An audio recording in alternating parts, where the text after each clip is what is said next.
好啦，咁咧就今日又係繼續講翻創世記嘅15章啊，又係講亞伯蘭啊，即係話即係同一段經文啊，咁我唔再讀啦。咁而提翻上次究竟發生咩事咧？就係話咁啊，上帝就同亞伯蘭講就話我要賜你這地咁樣。咁亞伯蘭就問翻佢：喂，咁我點知道你係俾呢笪地方我咧？咁上帝就叫佢嗱，你拎啲畜生嚟啊，咁啊3隻羊啊，就應該有隻牛啊，咁咪2隻雀仔咁啊，叫佢拎嚟咁樣。亞伯蘭咧就就將佢斬咗一半半，係啦，一對對咁樣擺喺度。咁之後咧就佢就等啊，咁啊等上帝啦嚇咁樣。嗱，佢自己就冇獻祭啊，咁啊將佢斬咗一半半。咁啊等緊嗰時就瞌眼瞓，當時已經係黃昏啦。咁因為話晒啦，你劏咁多畜生係嘛，咁啊都攰嘅嚇。咁啊到黃昏嗰時佢就瞌眼瞓啦。咁啊後來就瞓着咗。咁啊經文講嘅直頭話有大黑暗添，係啦。咁啊上帝咧就喺佢瞓着覺之後咧就同佢講咗一番説話啦喎。咁啊即係我上次講過咧噩夢嚟。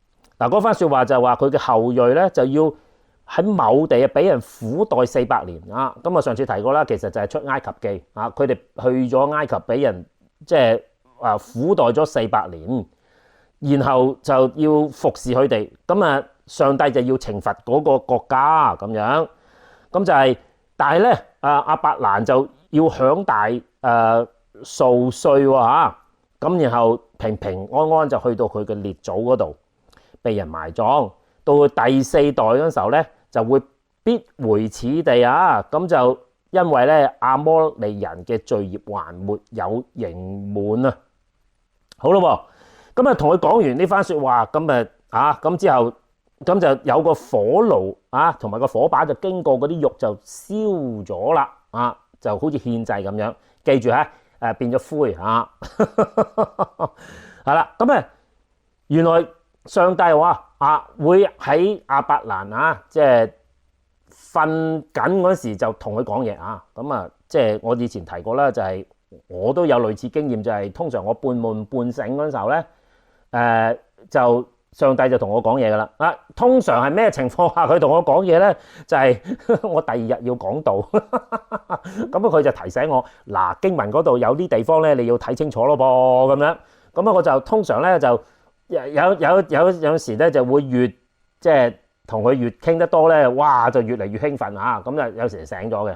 咁有時咧我就上帝我好攰，可唔可以瞓下覺先咧？咁樣咁我同佢講，咁我就白白咁又瞓翻着，係啦。咁啊到聽朝早起就起身啦咁樣，即係有類似咁嘅經驗嘅嚇。咁啊即係做個見證人啦嚇。好，記唔記得我都有個。即係近排係嘛，我咪話同隔離屋即係去剷咗啲雜草係嘛，係咪？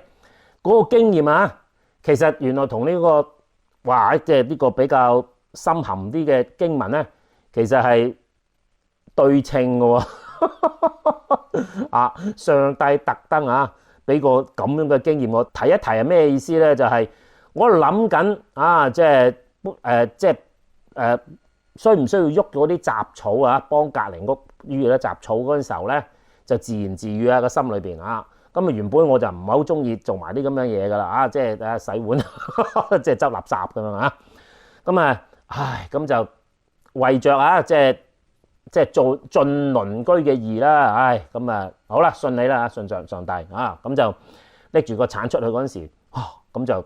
平時我個鄰居咧1個禮拜我都見唔到佢面，突然間佢喺嗰度咁樣，咁就即係呢個咁嘅小見證咧，就希望用呢個小見證就等大家容易啲明白呢段經文。哇，原來裏邊大有學問仲有同個禱告都有關係，所以咧就提一提呢個見證。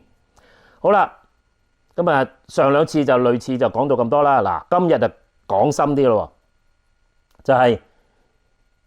我哋平時我哋基督徒中意禱告咁樣，咁就上帝究竟幾時答你嘅咧？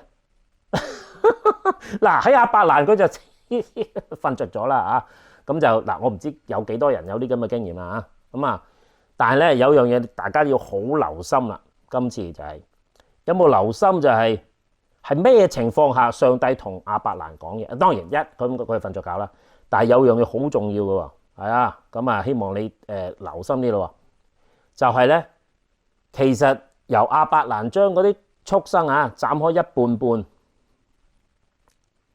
到啲火把燒咗去嗰段時間啊，即係由佢斬開到燒嗰段時間，其實成個時間基本上係獻緊祭嘅，即係嗰個祭咧就唔係就燒咗一段短時間幾分鐘完咗，唔係喎，係由黃昏啊到黑夜中間嗰段時間啊，其實就係獻祭嘅時間啦。原來啊，上帝係喺獻祭嗰陣時候同亞伯蘭講嘢嘅，足就係喺嗰段時間講嘢。你要留心就係當我哋即係有嘢祈求啊，即係有時係祈求啦，有時係平時我哋都會禱告噶嘛，係咪啊？咁其實係喺個獻祭過程裏邊，上帝回答我哋嘅禱告噶噃。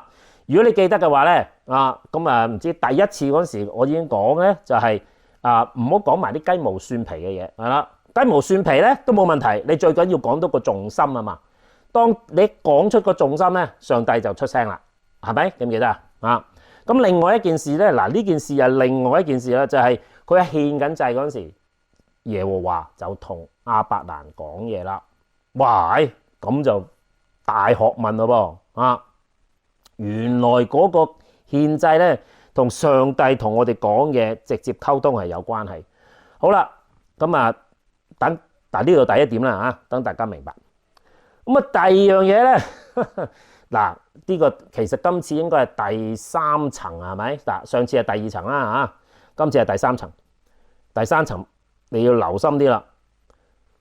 有冇發現上次我有提過就係話點解佢哋即係以前我哋即係立約咧就勾手指尾係嘛？咁同埋以前啲情人或者係即係就將嗰個咩玉佩就截開兩邊，一邊俾你，一邊俾我咁即係代表就係兩樣合埋先至係圓滿咁嘅意思啊！咁呢度咧就將啲畜生就劈開一半半就係即係話咧如果呢個盟約你唔遵守嘅話咧，就好似呢啲畜生咁樣好似咁血淋淋嘅，即係等你有個深刻印象要遵守承諾。但係上次我提過啦，呢個獻祭其實係上帝獻俾自己喎，唔係亞伯蘭獻。即係我上次提過就係上帝將自己擺咗上台，係啦咁樣，因為上帝同亞伯蘭立約啊嘛。好啦噃，第三層啦。如果你留心嘅話咧，你發現點解上帝同亞伯蘭講嗰啲話祝福佢啊嘛？但係反而同佢講話，你嘅後裔會要俾人苦待400年咧咁樣。咁其實嗰個經歷其實即係上帝預先話定俾亞伯蘭聽，你後裔就會咁樣噶啦。通常話呢啲咁大嘅提示係嘛，係跨越時空係嘛，因為亞伯蘭走離世嗰陣時，佢哋都未去埃及噶喎，係佢後裔。應該係第二代佢個孫先至去埃及，係啦，咁所以咧，其實亞伯蘭係冇經歷過呢件事嘅，係啦，咁但係點解上帝同佢話講個祝福？點解講到話係佢嘅後裔俾人苦待400年咧？其實嗰個祭咧，同佢要發生喺佢身上嘅事咧，其實係 parallel 嘅，即係平衡嘅，即係話咧嗰啲畜生俾人斬開一半半，好似好慘咁啊嘛！咁其實亞伯蘭嘅人生都好似嗰啲祭物咁慘，佢要經歷過嗰啲咁樣嘅痛苦嗰個祝福先嚟到亞伯蘭身上，係啦。咁所以咧，其實上帝同佢講嘅嘢，同佢俾佢嘅經歷，同嗰個祭咧，其實係同一樣嘢嚟嘅。好啦，哇！乜咁嚴重咁即係即係我哋平時啊，即係有啲民間信仰啊，拎住隻肥雞去拜神係咪？啊乜？原來嗰隻肥雞係我做咗隻肥雞，俾人斬開一半半喎！哇，咁嚴重！哇，唔好制啦，唔好制啦！好啦，嗱咁啊，我提過啦嚇，即係我不雜草嗰件事咧，同呢個祭係有關嘅嚇，咁啊，所以咧大家要放心，唔係咁嚴重嘅嚇，咁啊預先話定俾你聽，究竟其實佢代表乜嘢咧？其實就係係我哋嘅人生嘅突破啊，係啦，即係個祭啊，就係代表啊人生嘅突破。OK， 好，咁啊喺我身上咧，嗰個人生突破或者我個祭係咩嘢咧？啊，咁我咪話我喺度諗緊係不唔不雜草嗰陣時候，其實我個心裏邊就同自己講就話，喂，即係哇，即係邊個想去中意去執垃圾嘅咧？係嘛？咁啊，即係我平時係好憎做嗰啲嘢嘅啊。其實我就諗住，唉，算啦，由佢咁睇下 City 會唔會鬧我哋啦嚇咁樣啊。咁但係我嘅犧牲係咩咧？即係我個祭就係咩咧？唉，算啦，盡啊鄰居嘅義係嘛？咁就去後院拎住個鏟就走去前院。我個祭就咁簡單啫，係啦。咁就但係我獻咗呢個祭之後咧。到我拎出去嗰陣時候，發現咦，原來個鄰居企喺度啊！哇，咁即係話，哇，即係上帝聽禱告咯喎！啊，嗱，其實我嗰時我都唔係禱告緊㗎，我唔係特登去禱告啊，但係我心裏度嗰啲説話，其實咪即係我同上帝嘅對話咯。只不過喺嗰個對話裏邊，你有啲地方咧，你唔係好 comfortable， 即係你唔係覺得，哎呀，你唔想做嘅，我真係唔想做嘅，唔係講笑啊，咁咪。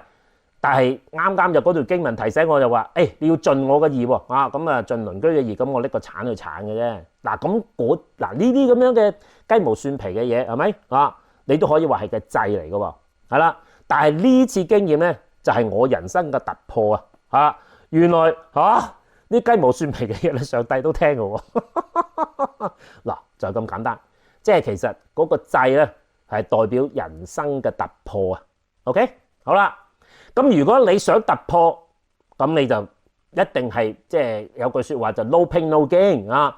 咁如果你仍然喺翻你自己嘅舒適圈裏邊，你永遠都係做翻同一樣嘢嘅喎啊！你唔會有進步嘅喎，你要進步啊嘛，就要有突破啦。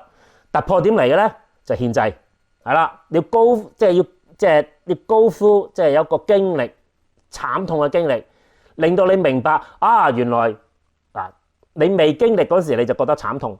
經歷過之後，唉，大不了啫，係咪啊？咪拎個鏟去鏟咯。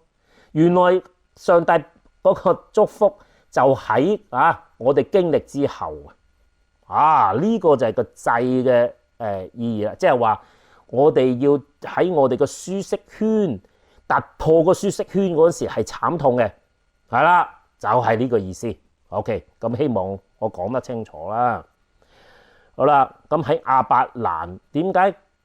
哇！喂，佢個突破就唔簡單喎，佢啲後裔要俾人苦待400年喎，咁大嘅慘痛係咪嚇？咁即係話個突破更加驚人啦。究竟即係上帝為亞伯蘭預備嘅突破係咩咧？就係要佢哋成為一個國家嗱。喺如果你留心咧，當時嘅人啊，打殺唔團結嘅。就算你猶太人當時嚟講，都係唔團結嘅，係要經歷喺埃及俾人苦待400年嗰陣時候，佢哋就學識團結，係啦，互相幫助，係咁樣嘅情況下，佢哋先至成一個國嘅。嗱，佢哋住喺埃及400年。你冇發現佢哋個種族啊？其實係冇同到埃及融埋一齊嘅喎，係啊，佢哋冇通婚嘅嚇。你發現佢哋嘅膚色咧，同佢哋嘅culture 啊，都係好 unique 嘅，即係同埃及唔一樣嘅。即係話咧，佢喺嗰400年裏邊，佢哋完全結成一體啊，係啦。咁而呢個埃及嘅經驗咧，係今日嘅以色列一個好重要一個精神，即係一個經歷啊，係佢創國嘅精神嚟㗎。咁所以咧，要成一個國，哇！你隻肥雞梗係唔少得啦嘛，你隻雞一定大過火雞係咪？所以個經歷就更加慘痛，但係個慘痛亦都係呢個以色列民族嘅突破。如果佢唔經歷呢件事，佢哋唔能夠成一個國家。所以上帝一早已經話俾亞伯蘭聽，你要成一個國，但係你要有咁嘅經歷。咁所以咧，喺嗰個獻祭裏邊成個過程其實就係佢講緊佢未來要經歷嘅人生佢嘅國運啊。咁所以咧，哇！原來嗰隻肥雞其實同我哋嘅經歷，你其實係同成一致嘅喎。哇！真係咪大有文章咧？好咯噃，好啦，咁你明白咗經文，原來佢嗰啲畜生俾我斬開一半，同佢自己嘅經歷原來係成對應嗰陣時候，哇！即係究竟對我哋啲地球人有咩意思咧？嗱，好啦，咁唔講得咁深啦，翻嚟即係表面少少咁同我哋有咩關係？就十分有關係啊！你留心一樣嘢，喺上帝講緊佢哋點解要俾人苦待400年嗰時，最後有一句，佢話亞摩利人嘅罪孽還沒有滿盈啊！喂，我喺埃及受苦，原來嗰啲亞摩利人喺嗰笪地方即係唔喺埃及啦即係佢而家住緊個地方，原來佢哋嘅罪孽仲未滿盈喎。哇，兩樣都唔拉唔楞嘅喂，即係同我喺埃及，點解我要喺埃及400年？原來同嗰班人有關嘅喎，兩件嗱，即係如果你上帝唔同你講，原來你唔知原來嗰邊打緊仗，同我哋喺呢邊舒適，原來係有關嘅喎，原來佢哋仲未滿盈，所以我哋先至未翻到去我哋應該去嘅地方喎。乜原來兩樣嘢風馬牛不相及嘅嘢，原來係有關嘅。哇！呢個就大奧妙咯噃。好啦，原來即係嗰啲咁嘅小挫折即係嗰啲咁樣嘅即係雜草即係擺得喺個腳度咁近，呢啲咁樣嘅即係小問題，原來牽延一個更大嘅祝福。係啦，嗰個祝福係咩咧？原來嗰啲祝福咧，唔係淨止俾我嘅喎，原來同其他人有關嘅，係咯。咁所以咧，即係上帝嘅祝福唔係話祝福我一個人。我以前都講過啦，點會祝福我一個人咁簡單咧？係祝福我同我嘅後裔啊嘛，係咪咁但係你又點得到呢個祝福咧？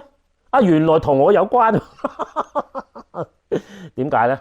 就係如果唔上帝俾個咁嘅經歷，我邊度有呢啲嘢同你講咧？嗱，如果我唔會作啲嘢出嚟呢個係真人真事，係啦。咁既然係咁嘅話，你如果跟住做，你都得到祝福嘅喎。就係咁解啦。咁所以咧，上帝要祝福所有嘅人，佢係從祝福亞伯蘭開始，係啦。而佢嘅經歷就變成其他人嘅祝福，係啦。咁其他人嘅祝福亦都祝福佢自己喎。咁所以咧上帝嘅恩典咧係 mutual 嘅係互相有關聯嘅，即係上帝唔係祝福我一個人嘅，係祝福其他人，即係包括你在內。即係而家你有幸聽到我講咧你都係受祝福嘅喎。好啦，咁到最後啦，就係咧原來同上帝禱告其實就係獻祭嚟嘅。係啦，而嗰個獻祭咧，其實代表我嘅人生喎。即係如果上帝喺我哋禱告嗰陣時候即係喺我哋心裏邊撩起一樣，不如你去拎個鏟幫下隔離鏟走佢啦咁樣。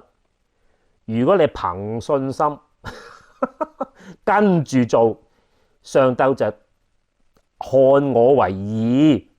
係啦，仲有一樣，如果睇你嘅禱告，你發現咗啲乜嘢嘢啊？即係如果上帝係喺禱告裏邊同你講嗰啲嘢啊，如果你憑住信心跟住做嘅話咧，嗱就喺禱告裏邊講嘅嘢就會成真咯，係啦，係咪有啲似夢想成真呢句説話咧？嗱，如果個夢咧係由上帝而嚟嘅話，你憑信心跟住走咧，就實現噶咯喎，所以咧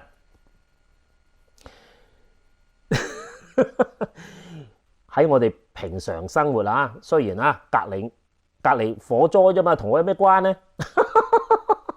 係啦，或者係無啦無楞，突然間好似有個災啊嚟到你屋企或者到你自己裏邊嗰時候，千祈唔好驚，嗰個可能係隻肥雞嚟嘅，係等你去獻祭嘅噃啊！咁所以當有啲咁樣嘅突然其來啊，唔係好順眼嘅嘢啊，好似嗰堆雜草咁樣，咦？嗰個就係我哋獻祭嘅機會啦啊！咁啊，好好禱告，應該問下上帝，我應該行多一步，應該要做啲咩嘢咧？啊，咁我就得到嗰個祝福咯喎！啊，好啦，咁啊呢個就應該係第三層啊呢段經文嘅意義啦。好啦，咁而家下一次我就講第四層，係啦，就同我將我揾到咁多同禱告有關嘅，下次我就做個總結。好啦，咁平時我哋禱告，你冇獻肥雞嘅啫係嘛？即係肥雞喺邊度咧？下次就話俾你聽，隻肥雞喺邊度。OK，好，下次再見，拜拜。